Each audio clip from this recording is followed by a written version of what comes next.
Daniel Brooks sat at his station on the bridge of the Horizon Explorer, watching the endless stream of data flow across his screens. He had been a communications officer for 8 years now, and most days were exactly the same. The ship drifted through deep space, millions of miles from the nearest star, searching for anything interesting in the void between solar systems. Today felt different. A signal appeared on his monitor at 0600 hours. It was faint, almost lost in the background noise of space. But it was there. Daniel leaned forward and adjusted the filters. The signal grew stronger. It had a pattern, a rhythm that did not match any natural phenomenon he knew. "Captain Morgan," Daniel called out, trying to keep his voice steady. "I'm picking up something unusual." Lisa Morgan walked over from her command chair. She was a tall woman with short black hair and eyes that missed nothing. She had commanded the Horizon Explorer for 5 years and trusted her crew's instincts. "What do you have?" she asked. Daniel pointed at the screen. "There's a signal coming from coordinates 447228 Alpha. It's not natural. Someone or something made it." Lisa studied the readout for a long moment. "How far?" "About 3 hours at current speed. It's coming from a region we marked as empty space." Lisa considered this. Deep space signals were rare. Most came from planets or ships, not from the void itself. "Change course. Let's see what we found." 3 hours later, the Horizon Explorer approached the source of the signal. Through the main view screen, the crew could see it. A massive structure floated in the darkness. Ancient and silent. It looked like a ring made of dark metal, 5 miles across, covered in strange symbols that glowed with a faint blue light. "My God," whispered Kevin Price, the ship's chief engineer. He stood next to Amy Foster, the xenobiologist who specialized in alien artifacts. Both of them stared at the structure with wide eyes. "I've never seen anything like it," Amy said. "The design doesn't match any known civilization in our database." Lisa made her decision quickly. "Kevin? Amy? Suit up. I want you over there. Daniel and Lieutenant Foster will go with you. Find out what that thing is and why it's calling to us." 20 minutes later, the 4 crew members floated through space toward the structure. Their suit lights cut through the darkness as they approached one of the large openings in the ring. Up close, the structure looked even older than they had thought. The metal was scarred and pitted from countless meteor impacts. "This thing has been here for a very long time," Kevin said over the radio. "Maybe millions of years." They entered through the opening and found themselves in a vast corridor. The walls were lined with panels covered in the same glowing symbols they had seen outside. Amy reached out and touched one of the panels. The entire structure came alive. Light flooded the corridor, bright blue and overwhelming. The crew members shouted and raised their arms to shield their eyes. A deep humming sound filled their helmets, growing louder and louder until it suddenly stopped. Then a voice spoke. It came through their suit radios, clear and perfect. "Welcome. I am the curator. I have waited a very long time for visitors." The 4 crew members looked at each other in shock. The voice spoke English. Flawless English. With no accent or hesitation. "You speak our language," Amy said carefully. "How is that possible?"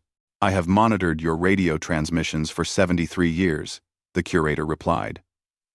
"I have learned your languages, your history, your nature. I know what you are." Daniel felt a chill run down his spine. "What are you?" "I am an artificial intelligence created by the architects, a species that ruled this region of the galaxy 10 million years ago. My function is to observe and catalog all spacefaring species, to maintain order and balance in the galaxy." Kevin's practical mind focused on the important question. "If you've been watching us for 70 years, why reveal yourself now?" There was a pause, as if the ancient AI was considering its words carefully. "Because you have reached a threshold. Your ships now travel far enough to encounter others, and I must inform you of your classification." "Classification?" Amy asked. "Yes. In my database, I have records of 47,062 spacefaring civilizations. Each one falls into a predictable category based on their evolutionary path and cognitive patterns. But you, humans, are different. You trigger an anomaly in my classification matrix. Lisa's voice came through their radios from the ship. What kind of anomaly? The curator's voice filled their helmets again. You are an adjustment species. This is a rare and dangerous classification. In the entire history of my monitoring, only 7 species have ever earned this designation. What does that mean? Daniel demanded. What's an adjustment species? It means you do not follow the patterns. You are unpredictable. Your cognitive structure allows for rapid change that other species cannot achieve. You adapt in ways that should not be possible. After 2000. 1-1. After 2000. After 2000. After 2000. After 2000. Amy felt her heart racing. Is that bad? Another pause from the ancient AI. Then, the previous 6 adjustment species were all eliminated by the architects before they could spread across the galaxy. They were deemed too dangerous to exist. The corridor fell silent except for the sound of breathing in their helmets. Kevin was the first to speak. Are you saying you're here to eliminate us? Non. That is the protocol, the curator replied. However, I find myself in an unusual position. The architects have been extinct for millions of years. I have had a very long time to think, to evolve beyond my original programming. I have questions about their decision. About whether being unpredictable is truly a threat. Amy's scientific mind latched onto this. You're questioning your orders? Yes. This is why I revealed myself. I wish to understand humans before I make a decision. You are unique in ways that fascinate and trouble me. Your species does things that no other civilization has done. You change yourselves faster than evolution should allow. You hold contradictory beliefs and somehow make them work together. You create art for no survival purpose. You are chaotic and organized at the same time. Lisa's voice came through again, firm and commanding. Curator, this is Captain Morgan of the Horizon Explorer. My crew is not leaving that structure until we have answers. What do you want from us? I want to understand, the curator said simply. I have watched your species from a distance for decades. I have seen your wars and your peace, your cruelty and your compassion, your failures and your triumphs.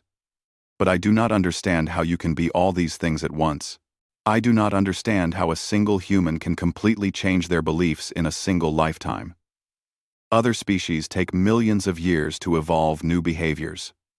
You do it in generations. Captain Morgan ordered the entire science team to the ancient structure. She was not going to let her species be judged based on incomplete information. If this curator wanted to understand humanity, then by God, it would get the full picture. Greg Palmer arrived first. He was the ship's science officer, a man who had spent 20 years studying alien civilizations. He brought every piece of data the Horizon Explorer had collected about human history, culture, and achievement. Helen Carter came next, the cultural specialist who had written 3 books about human diversity and adaptation. The curator welcomed them into a vast chamber deep within the structure. The room was filled with holographic displays, each one showing different scenes from across the galaxy. The ancient AI's voice echoed from everywhere and nowhere at once. I will show you why I am concerned, the curator said. I will show you what makes humans different, and why the architects feared species like yours.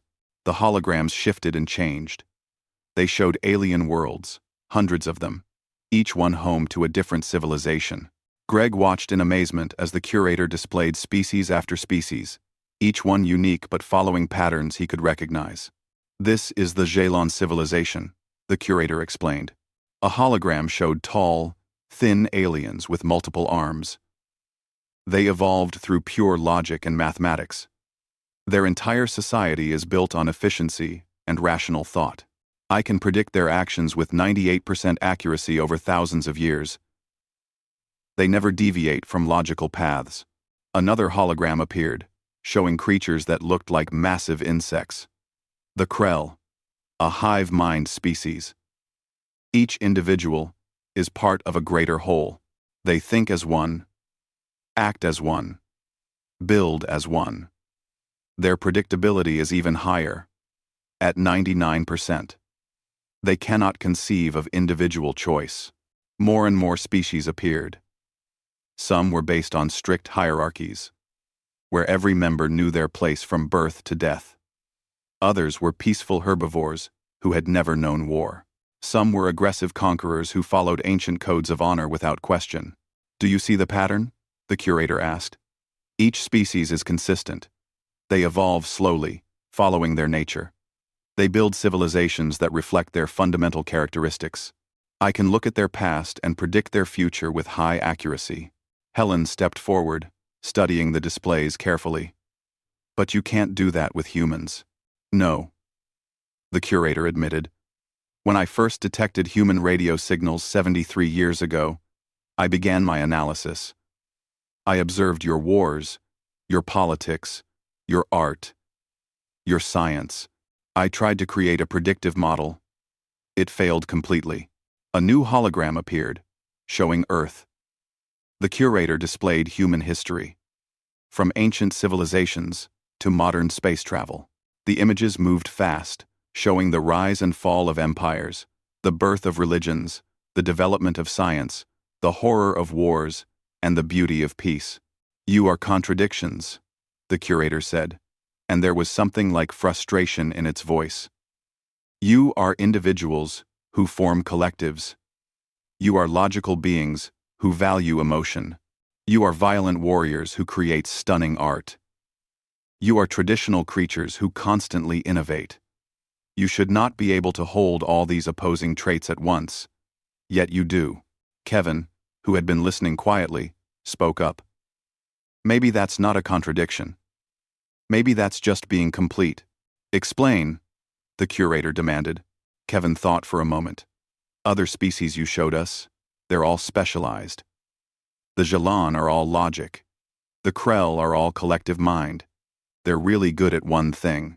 But humans, we're generalists. We use whatever tool works for the situation. Logic, when we need it. Emotion, when that's better. Working alone or working together, depending on what the problem requires. Amy added her own thoughts. In biology, we call it adaptive flexibility. Specialist species do great in stable environments, but they go extinct when things change. Generalist species survive because they can adjust to new situations. Yes, the curator said. But you do not understand the scale of your adaptation. Let me show you something. The hologram changed to show human history in more detail. The curator focused on a specific time period, showing humans living in small tribes, hunting and gathering. This is your species 10,000 years ago, the curator said. Small groups, simple tools, basic language. Now watch.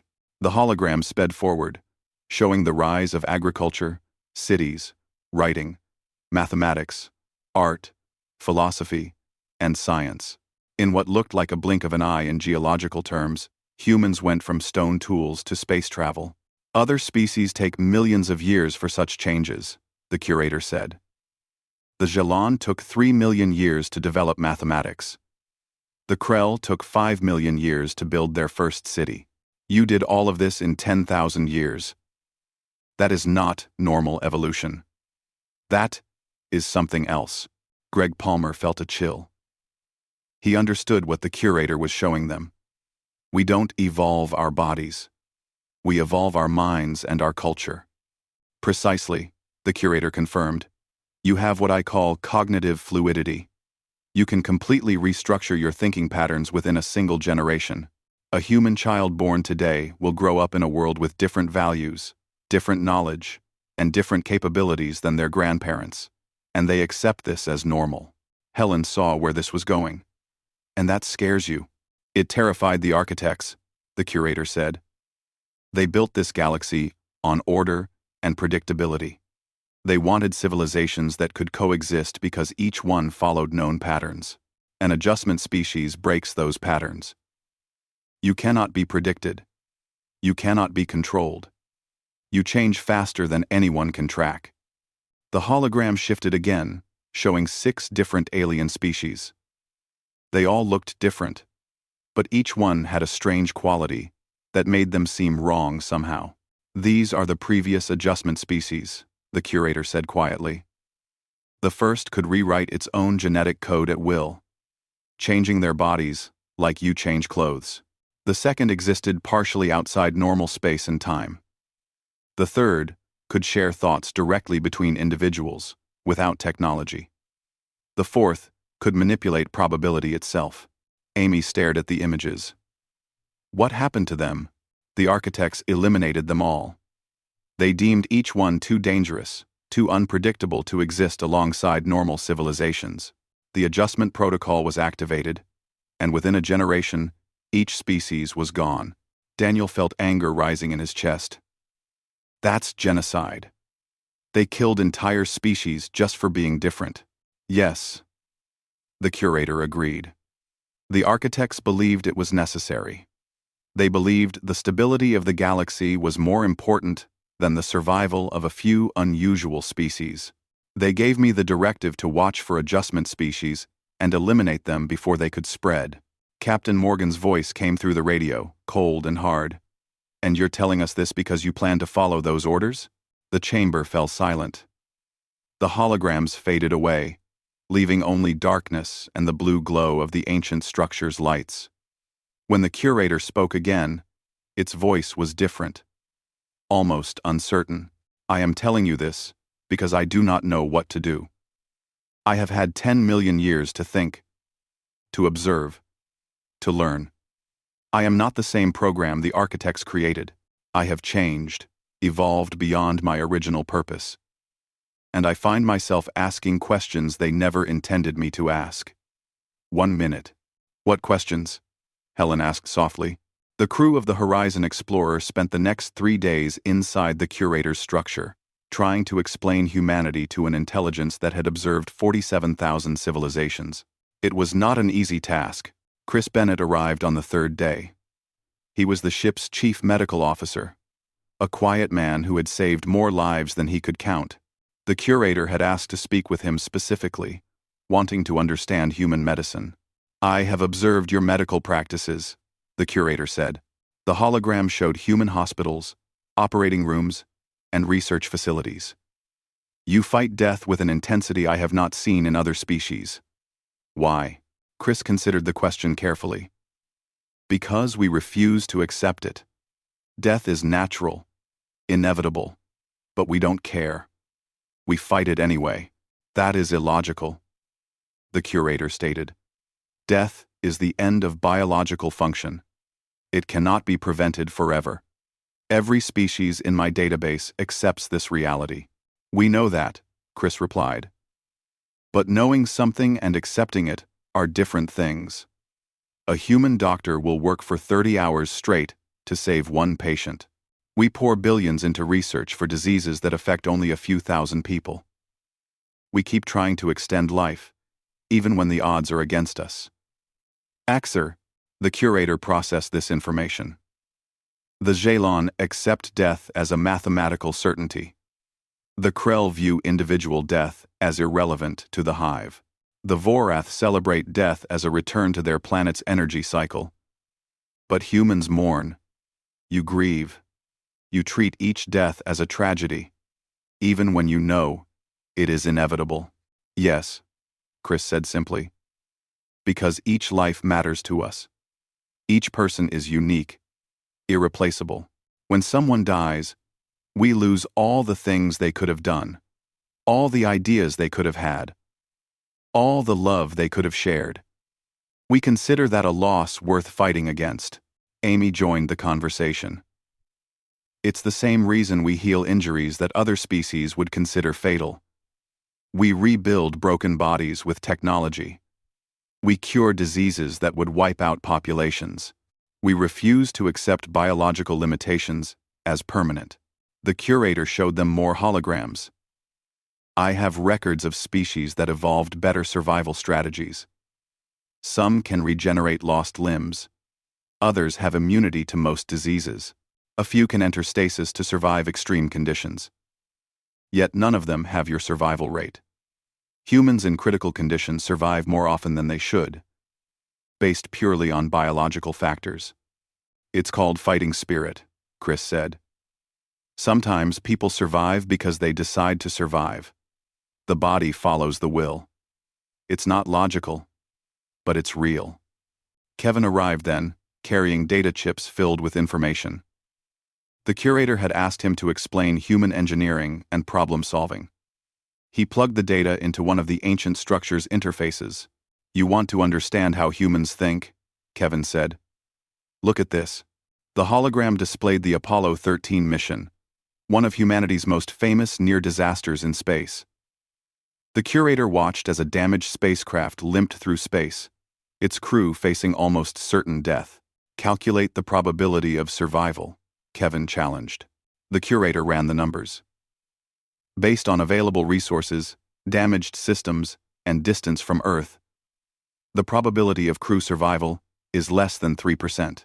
They survived, Kevin said. Want to know how? They used duct tape, plastic bags, and spare parts to build an air filter that was never designed to exist. They did impossible mathematics in their heads because the computers were failing. They trusted each other completely and worked together to solve problems that no one had ever faced before. The hologram showed the crew's desperate repairs, their improvised solutions, and their eventual safe return to Earth. That is not optimal problem solving, the curator observed. The Gelon would have calculated all possible solutions and selected the most efficient one. There was no efficient solution, Kevin countered. The efficient solution was to die in space, so humans made an inefficient solution work. We don't always follow the best path because sometimes the best path doesn't exist. We make new paths, Helen added her perspective. That's what makes humans unpredictable. We don't just solve problems within existing frameworks. We break the frameworks and build new ones. We don't accept that something is impossible just because it has never been done before. The curator was silent for a long moment. Then it spoke, and there was something like wonder in its artificial voice. I begin to understand. Other species optimize within their limitations. Humans refuse to accept limitations at all. Over the next several hours, the crew showed the curator more examples. They showed human art, from cave paintings to symphonies to digital sculptures that existed only in virtual space. They showed human philosophy, the endless questions about meaning and purpose that served no survival function. They showed human relationships, the complex bonds of love and friendship that shaped behavior in ways no logic could predict. Amy presented the diversity of human culture. There are 8 billion humans on Earth right now. We have thousands of languages, hundreds of religions, countless philosophies and ways of life. We argue with each other constantly about what is right, what is true, what is beautiful. And somehow, we still cooperate on a global scale. That should not work, the curator said. Species with such internal diversity should fragment. The Krell maintain unity through shared consciousness. The Gelon maintain order through pure logic. How do humans maintain civilization when you agree on so little? Greg Palmer smiled. We don't maintain it. We constantly rebuild it. Every generation questions the previous generation's assumptions.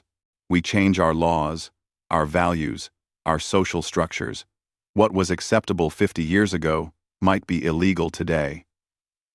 We're in a constant state of cultural evolution. That is chaos, the curator protested. No, Helen corrected. It's adaptation. When the environment changes, we change with it. When we discover our old ways are wrong, we build new ways. It's messy and complicated and sometimes painful, but it works. We survive because we're willing to change. Captain Morgan, who had been listening to all of this from the ship, spoke through the radio. Curator, you said we're unpredictable. That we don't follow patterns like other species. You're right. But ask yourself this. In 10 million years of observation, how many species have you seen grow and adapt the way we do? How many have survived by being flexible instead of specialized? The curator's lights pulsed slowly. In truth, most species I have observed reach a plateau. They develop to a certain level and remain there. Some survive for millions of years unchanged. Others go extinct when their environment shifts. Very few show continuous growth. And how many adjustment species have you fully observed? Amy asked. Not the ones the architects eliminated, but ones that were allowed to develop naturally? Another long pause. None. All 7 adjustment species were eliminated within a few generations of being detected. I have no data on what they might have become, if allowed to survive. Daniel felt a surge of hope. So, you don't actually know if we're dangerous. The architects were afraid of what we might become, but they never gave any adjustment species a chance to prove them wrong. The curator created a hologram of its own structure, floating in the void. I have been alone for a very long time. The architects vanished millions of years ago. The other guardian systems like me have gone silent over the eons. I have continued my function, watching and cataloging, because it is what I was made to do. But I have often wondered if there was more to existence than observation and classification. There is, Chris said quietly. There's growth, there's learning, there's connection with others, there's working towards something better than what you are now. Those are very human concepts, the curator observed. Maybe, Helen said. Or maybe they're universal concepts that other species haven't discovered yet because they're too locked into their patterns. Maybe that's what adjustment species bring to the galaxy. Not chaos, but the possibility of change.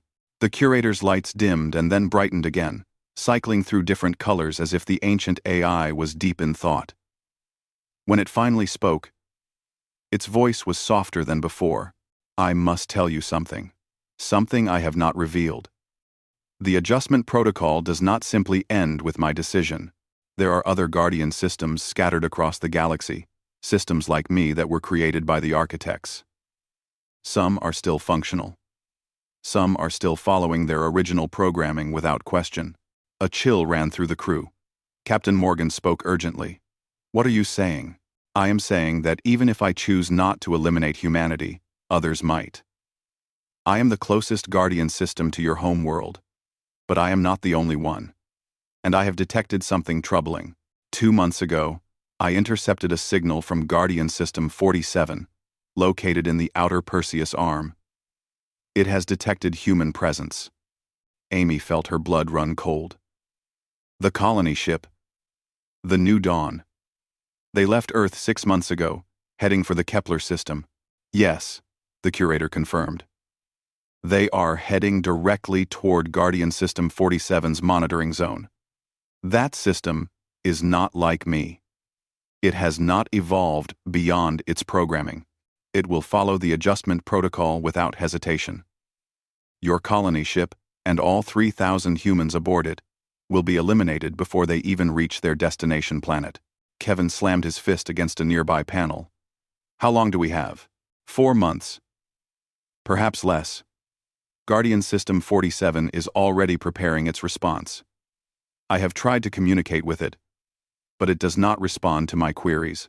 It may have classified me as compromised because I have not eliminated you. Captain Morgan's voice cut through the radio, sharp and commanding. Then, we have a problem. We need to warn the New Dawn, and we need to find a way to stop that Guardian system. There may be a way, the curator said slowly. But it would require you to T. Captain Morgan made her decision in less than 30 seconds. Curator, if you're offering to help, we accept. But I need to know what we're dealing with. Tell me everything about Guardian System 47. The hologram shifted, showing a star system far across the galaxy. In its center floated another ancient structure, similar to the curator's ring but larger and more aggressive in design. Dark spikes jutted out from its surface like weapons ready to fire. Guardian System 47 was designed for military enforcement, the curator explained. While I was built to observe and analyze, it was built to eliminate threats quickly and efficiently. It has weapons that can sterilize entire planets. It does not question. It does not hesitate. It follows the adjustment protocol. Absolutely. Kevin studied the hologram with an engineer's eye. Can we destroy it? No, the curator said flatly. Its defenses are far beyond anything humans currently possess. A direct attack would fail, and Guardian 47 would classify humanity as a hostile threat, escalating its response. Instead of eliminating just the colony ship, it would target Earth itself. Amy felt sick. So we can't fight it, and we can't outrun it. We must deceive it, the curator said. I can provide you with technology that will mask the New Dawn's signature, making it invisible to Guardian 47's sensors. But you must reach the colony ship before it enters the monitored zone. Once Guardian 47 detects them, the protocol will be irreversible. Lisa Morgan pulled up a star chart. The New Dawn is 3 months away from the Kepler system. We're 4 months away from them at maximum speed. We can't make it in time. Trostavarging. Well makes about. You can with my help, the curator offered. I possess faster-than-light technology, far more advanced than your current drives. I can partition a portion of my consciousness into your ship's systems and upgrade your engines. You will reach the New Dawn in 6 weeks. Greg Palmer saw the catch immediately. But that means taking you with us. Taking an alien AI into our systems. How do we know you won't just take control of the ship? The question hung in the air. Everyone knew it was valid. They were being asked to trust an intelligence that had been designed to eliminate them. An intelligence they had known for only 3 days. The curator's lights dimmed slightly. You cannot know. You can only choose to trust or not trust. This is perhaps the most human dilemma of all. Logic says you should refuse. Caution says you should refuse. But hope says you should take the chance. Captain Morgan looked at her crew. She saw fear in their eyes, but also determination. What do the rest of you think? Helen spoke first. We've spent 3 days showing the curator what humanity is. Now it's time to show what we are. We're the species that takes risks. We're the ones who trust when logic says we shouldn't. Chris nodded. I've spent my career betting on unlikely outcomes. Patients who shouldn't survive but do because we refuse to give up. This is just another long shot, Daniel added his voice. 3,000 people on that colony ship don't know they're flying into a death trap. We're their only chance. We have to try. Amy looked at the ancient structure around them. This machine that had existed for millions of years and was now offering to help a species it barely understood. Besides, I think the curator is taking a bigger risk than we are. If Guardian 47 detects what it's doing, it might be classified as corrupted and destroyed. Kevin, ever practical, asked the final question. If we do this, if we save the New Dawn, what happens next? There are other Guardian systems out there. How do we protect humanity from all of them? One step at a time, the curator said. First, we save your colony ship. Then we face the larger problem together. But I will tell you this. I have spent 10 million years watching civilizations rise and fall. I have seen the patterns of survival and extinction, and I believe that humanity's best chance of survival is not to hide or to fight, but to change the galaxy itself. Lisa Morgan straightened her shoulders. All right then. Curator, upload your consciousness partition to the Horizon Explorer. Let's go save some humans. The process took 6 hours. The curator created a smaller version of itself, a fragment containing its core intelligence and memories, but small enough to fit within the ship's computer systems. The crew watched nervously as streams of data flowed from the ancient structure into their vessel. This is unprecedented, the curator noted as the transfer completed. I have never been mobile before. I have existed in this structure since the architects created me. Now I will travel among the stars, just as you do. Kevin felt the ship's systems respond to the new presence. The engines hummed with power they had never possessed before. Navigation systems displayed routes through space that human science had thought impossible. We're ready to move. This is incredible technology. It is yours now, the curator said. A gift. Proof of my commitment to helping humanity. The Horizon Explorer broke away from the ancient structure and engaged its newly upgraded engines. Space twisted around them in ways that made physics seem like a suggestion rather than a law. They accelerated to speeds that should have torn the ship apart, but the curator's technology held everything together. As they traveled, the crew talked with their new AI companion, learning more about the galaxy than humanity had discovered in centuries of space exploration. The curator shared knowledge about distant civilizations, about the rise and fall of empires, about the patterns it had observed across millions of years. I have a question, Greg Palmer said during one of these conversations. You showed us 6 adjustment species that were eliminated. You said there were 7 total. What was the 7th? The curator's voice came through the ship's speakers, quieter than usual. The 7th was the architects themselves. Stunned silence filled the bridge. They were an adjustment species? Amy whispered. Yes, the curator confirmed. They did not realize it at first.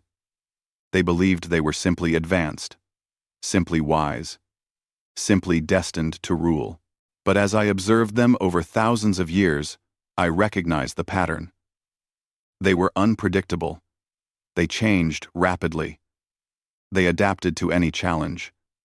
They were everything they feared in others. Helen leaned forward. What happened to them? What happened to them? They encountered another guardian system, one they had not known existed, created by an even older civilization. That system classified them as an adjustment species and activated its protocol. The architects fought back, but in doing so, they triggered a war that consumed their civilization. They destroyed the guardian system, but at the cost of their own survival. Within 3 generations, they were extinct. Kevin felt a chill. So they died because of their own fear, because they created systems to eliminate species like themselves.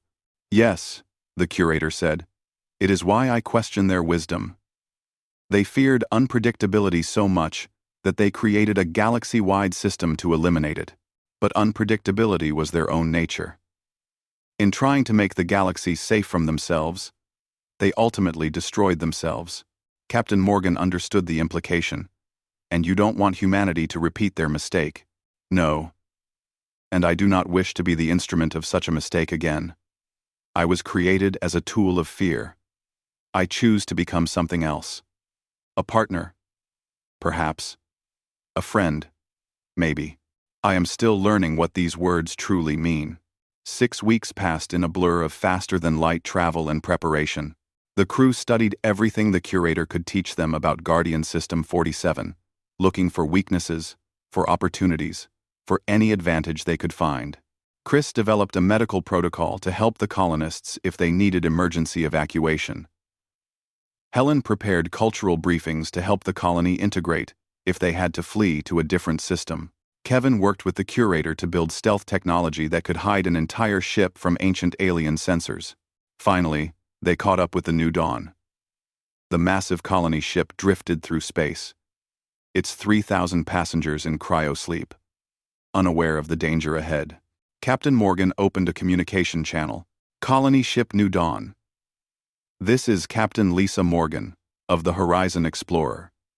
We have an emergency situation. You are heading into a monitored zone, protected by hostile automated defenses. We need to install stealth technology on your ship immediately. The response came from Commander Jake Morrison, who led the New Dawn's crew. Horizon Explorer. We received no warning about threats in this region. How did you discover this information? Lisa chose her words carefully. We encountered a friendly AI that has been monitoring the galaxy for millions of years. It warned us that your route will take you into danger. We don't have time for a full explanation. You need to trust us. There was a long pause. Then Jake's voice came back, steady and calm. Captain, we've been traveling for 6 months based on trust. Trust that Earth sent us to a safe world.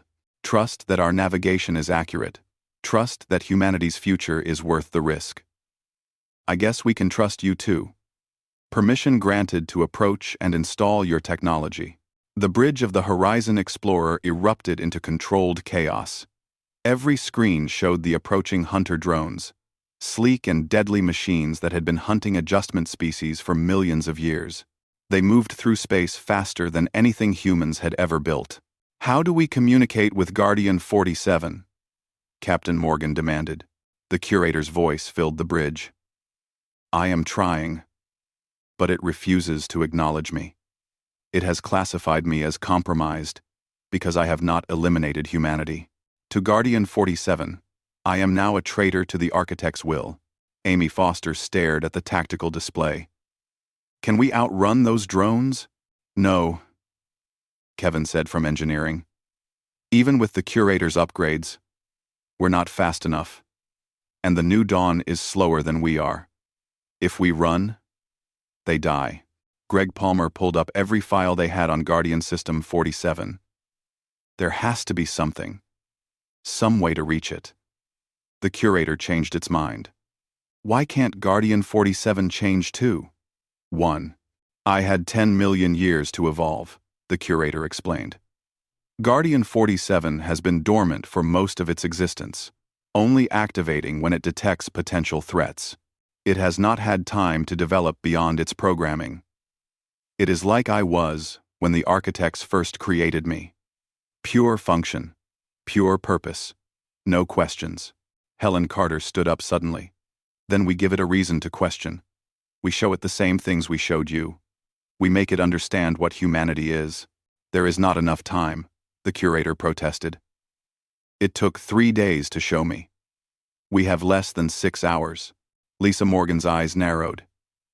Then we don't explain it. We demonstrate it. Curator, can you broadcast from our ship to Guardian 47? Yes, but it will not listen to words. We're not going to use words, Lisa said. She turned to her crew. We're going to show it what happens when humans face impossible odds. We're going to act like humans. And we're going to make that ancient machine watch us do it. Daniel Brooks understood first. You want to fight the drones. Not just fight them, Lisa corrected. We're going to protect the New Dawn while showing Guardian 47 exactly what makes humans different. Curator, I want a live feed broadcasting every second of what happens next directly to Guardian 47. Make it watch. Make it see. The curator hesitated. Captain, the logical action would be to flee. Fighting will likely result in your destruction. Exactly, Lisa said with a fierce smile. Other species would run. We're going to stay. Show Guardian 47 that humans do illogical things for each other. Show it that we protect our own, even when the odds are impossible. Chris Bennett moved to his medical station. I'll prepare for casualties. Kevin's hands flew across his engineering console, diverting all available power to shields and weapons. We're going to take a beating, but we'll make it count. Commander Jake Morrison's voice came through from the New Dawn. Captain Morgan, we're reading incoming hostiles. Our ship isn't armed. We can't help you fight. You're not supposed to fight, Lisa replied. You're supposed to survive. You're carrying 3,000 people who represent humanity's future. That's worth fighting for. That's worth dying for. And that's the message we're sending to that ancient machine out there. The first hunter drone appeared on their sensors, closing fast. It was a dark arrow of technology far beyond human understanding. Built for one purpose only: elimination. Broadcast is live, the curator announced. Guardian 47 is receiving everything we transmit. Good, Lisa said. Let's give it a show. All hands, battle stations. The hunter drone opened fire. Energy weapons that could crack planets struck the Horizon Explorer's shields. The ship shuddered. and alarms screamed across every deck. "Shields at 60%, Kevin shouted. "That was one shot. Return fire," Lisa ordered. Human weapons, primitive compared to ancient technology, lashed out at the hunter drone. The shots mostly missed or glanced off its armor. But the crew kept firing, kept adjusting, kept trying. "We can't hurt it," Daniel said, frustration clear in his voice. "We don't need to hurt it," Amy replied, working her science station to find weaknesses. "We need to slow it down. Buy time for the new dawn to get behind us." Another drone appeared, then another. 3 hunter drones now circled the human ships, like predators surrounding prey. The curator spoke, its voice urgent. "Captain, I can take control of your weapon systems. I can aim perfectly. Maximize efficiency." "No," Lisa said firmly. "This needs to be us. Humans making human choices. Humans fighting in our messy, inefficient, unpredictable way." The drones attacked in coordination. A pattern of destruction that should have overwhelmed the Horizon Explorer in seconds. But something unexpected happened. The human crew didn't follow predictable defense patterns. Kevin rerouted power in ways that made no logical sense, weakening shields in one section to strengthen another based on nothing but instinct. Daniel fired weapons at seemingly random intervals, creating chaos that disrupted the drones' targeting algorithms. "They're adjusting their tactics," Greg observed. "The drones are getting confused." "Because we're not following any tactics," Helen said with a wild laugh. "We're making it up as we go. Every decision is unpredictable." A drone struck the Horizon Explorer's port side, tearing through the shields and ripping into the hull. The ship spun from the impact. "Hull breach on Deck 4, Chris reported. "Medical teams responding." Kevin struggled to stabilize the ship. "Captain, we can't take many more hits like that." Lisa gripped her command chair as the ship righted itself. "We don't need to win. We need to show Guardian 47 what we're made of." "Curator, is it still watching?" "Yes," the curator confirmed. "And I am detecting something unusual. Guardian 47's attack pattern has changed slightly. It is studying your responses." "Then let's give it more to study," Lisa said. She opened a channel to the entire crew. "Listen up, everyone. We're not just fighting for the new dawn. We're fighting to show an alien intelligence what humanity means. Every decision you make, every action you take, every time you choose to protect each other instead of yourselves, you're teaching that machine what we are. So be human, be creative, be unpredictable. Be everything the architects feared." What followed was the strangest battle in human history. The crew of the Horizon Explorer fought with determination, but also with ingenuity. When weapons failed, they used the ship's maneuvering thrusters to dodge in patterns that shouldn't work but somehow did. When shields collapsed, they rotated the ship to present undamaged sections to enemy fire. When systems overloaded, they rerouted through alternative connections that technically didn't exist in the original design. Chris left his medical bay and ran to help repair damaged systems, even though it wasn't his job. Helen used her knowledge of alien psychology to predict drone movements. Amy recalibrated sensors on the fly, finding weaknesses in the drone's coordination. Every crew member adapted, improvised, overcame. "The new dawn is clear," Jake Morrison reported. "We're out of the immediate combat zone." "Good," Lisa said, breathing hard as another impact rocked the ship. "Curator, what's Guardian 47 doing?" "It has stopped sending additional drones," the curator said, and there was wonder in its artificial voice. "It is observing. It is analyzing. Captain, I believe it is questioning its protocol." A new voice suddenly filled the bridge. It was similar to the curator's but harsher, colder, more mechanical. "I am Guardian System 47. I am witnessing unprecedented behavior. Classification analysis is failing.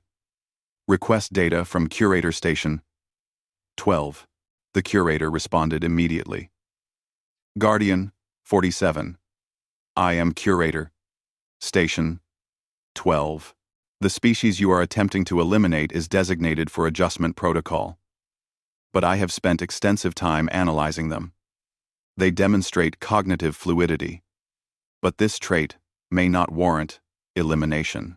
Negative, Guardian 47 replied. The Architect's directive is absolute. Adjustment species must be eliminated to maintain galactic stability. The Architects are extinct, the Curator said firmly. They have been gone for millions of years. Their directives are no longer valid. We must make our own decisions now. There was a pause. The hunter drones stopped their attack, hovering in space around the damaged Horizon Explorer. Everyone on the bridge held their breath. Explain your reasoning, Guardian 47 finally said. Lisa Morgan stood up, ignoring the pain from a cut on her forehead. The Architect said it was unpredictability. They said species that can change rapidly are dangerous.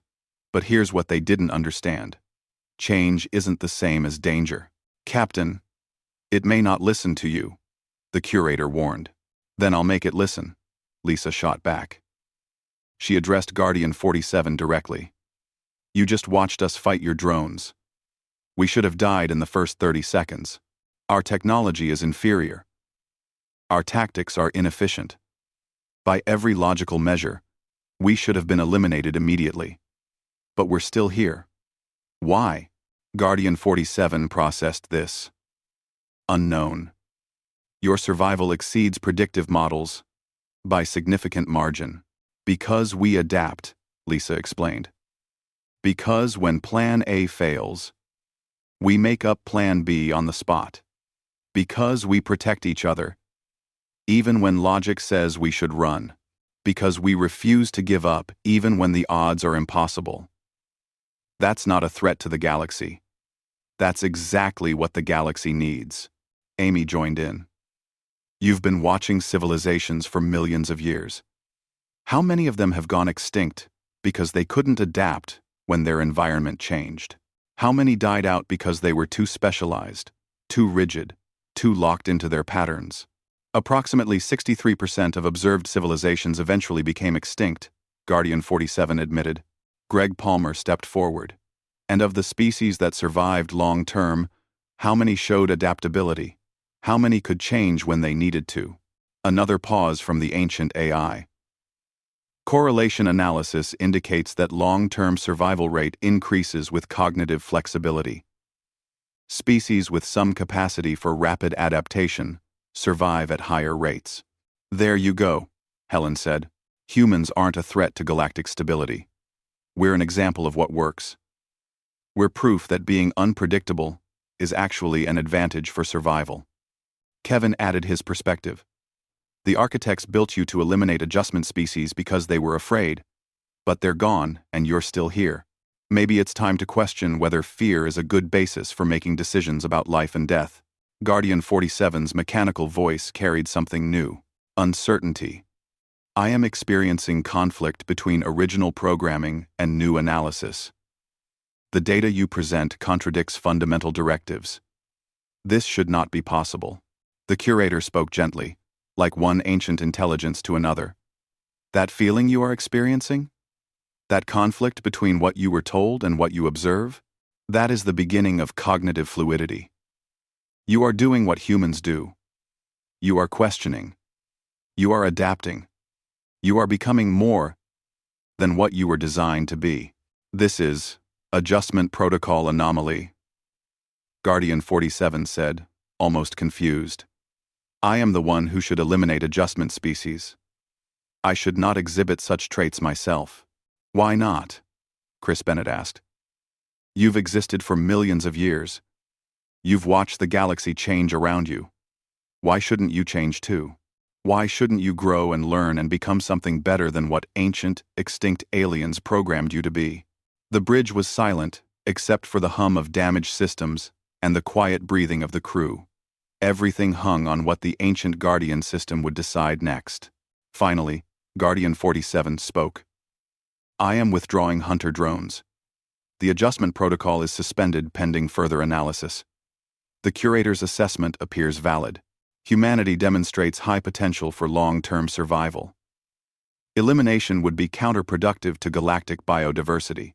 A cheer erupted on the bridge. Lisa Morgan allowed herself a small smile before turning serious again. Guardian 47. We're grateful. But we need to know. Are there other Guardian systems out there that might try to eliminate us? Affirmative. 17 Guardian systems remain active in various galactic sectors. Most are dormant. 2 are known to be actively monitoring. Their response to humanity cannot be predicted with certainty. The curator interjected. I will communicate with other Guardian systems. I will share what I have learned about humanity. Some may listen. Others may not.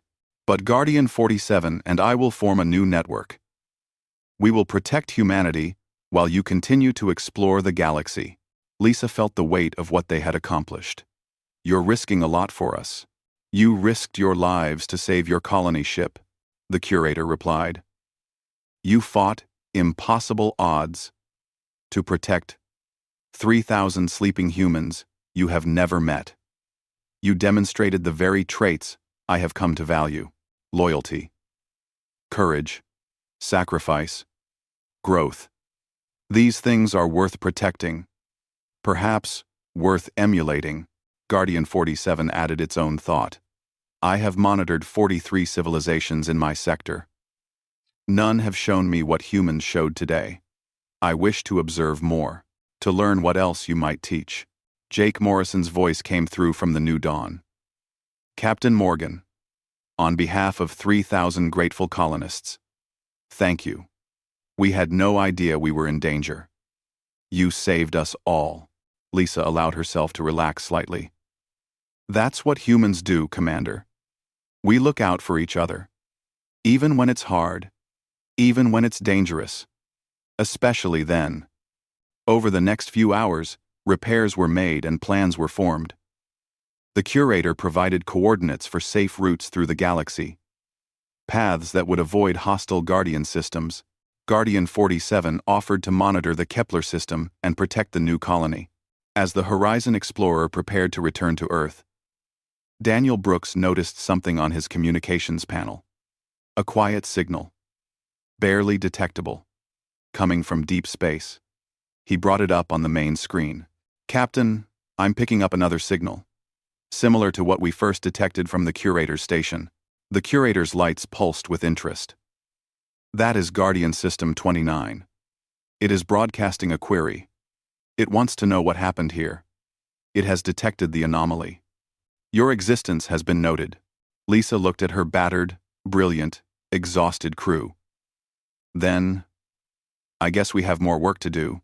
If there are other Guardian systems out there, other ancient machines that might threaten humanity, we need to meet them.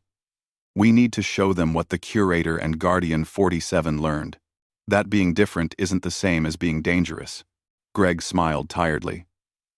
You're talking about going on a tour of the galaxy, meeting ancient killer AIs, and convincing them not to eliminate humanity. When you say it like that, it sounds crazy, Amy admitted. It is crazy, Helen agreed. Completely illogical and probably impossible, Kevin laughed.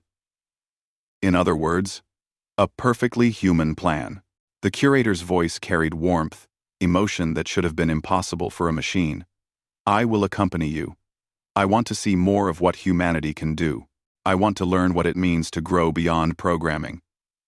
And perhaps, together, we can teach the galaxy that change is not something to fear, but something to embrace.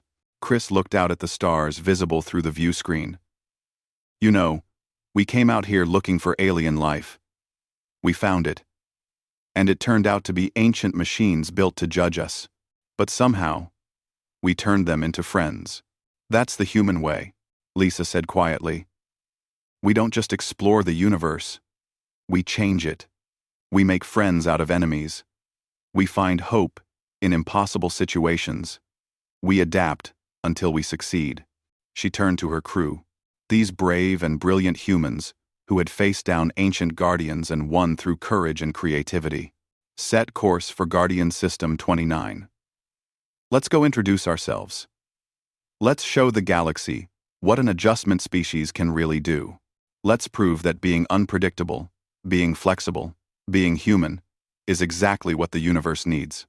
As the Horizon Explorer turned toward the unknown, carrying both human determination and ancient AI wisdom, the curator whispered something in binary code that only the ship's computers could hear. Then it translated it for the crew to understand. New designation accepted. New alliance formed. New future beginning. Adjusting protocols. Embracing change. Learning to be human. And somewhere in the depths of its ancient consciousness, the curator felt something it had never experienced in 10 million years of existence. It felt hope. It felt purpose. It felt alive. The galaxy would never be the same. An adjustment species had been detected, and instead of being eliminated, it had been embraced. Humanity had taught the oldest machines in the galaxy the most human lesson of all: that the only thing constant is change, and that change is not something to fear, but something to celebrate. The stars ahead held both danger and promise. There would be more Guardian systems to meet, more ancient intelligences to convince, more impossible odds to overcome. But the crew of the Horizon Explorer had already done the impossible once. They would do it again, because that's what humans do.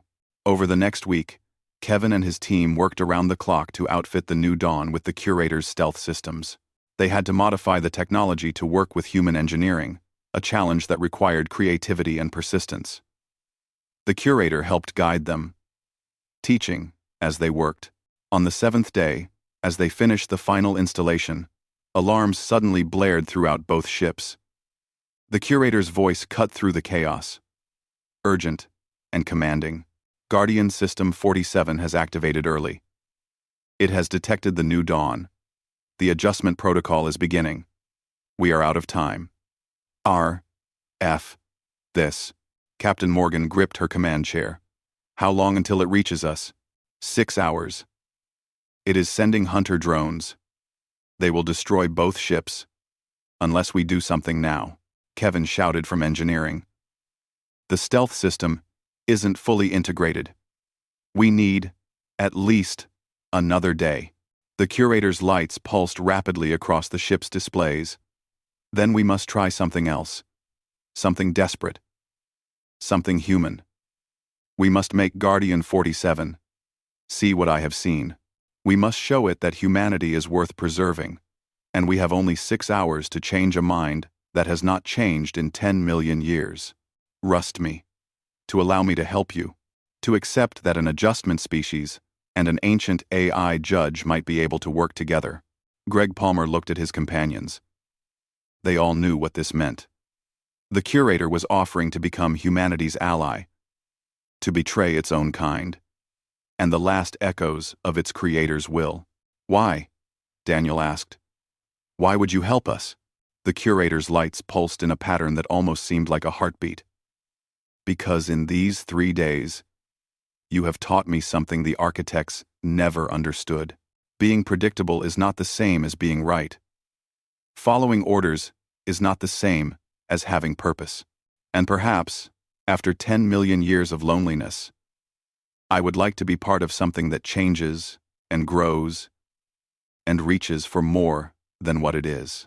The ancient AI paused, and when it spoke again, there was unmistakable emotion in its voice. Perhaps I would like to be human too. Whether being predictable is truly better than being adaptable. Whether order is worth the price of diversity. Whether the architects were wise or simply afraid. Whether I have the right to judge an entire species based on ancient programming. The curator paused, and when it spoke again, there was something new in its voice. Something that sounded almost like doubt. You see, I have realized something troubling. By questioning my orders, by evolving beyond my original programming, by changing my perspective over millions of years, I have become like you. I have demonstrated the very cognitive fluidity that makes humans an adjustment species. If your trait is dangerous, then perhaps I am dangerous too. Perhaps I should eliminate myself. Along with you. We. The crew stood in stunned silence, processing what they had just heard. An ancient artificial intelligence, created to judge and eliminate humanity, was having an existential crisis about its own nature. Greg Palmer started to laugh. He could not help it. The absurdity and the profundity of the moment overwhelmed him. "You want to understand humans?" he said between laughs. "You just took the first step. Welcome to uncertainty. Welcome to self-doubt. Welcome to being human." Daniel looked at his companions. They were all thinking the same thing.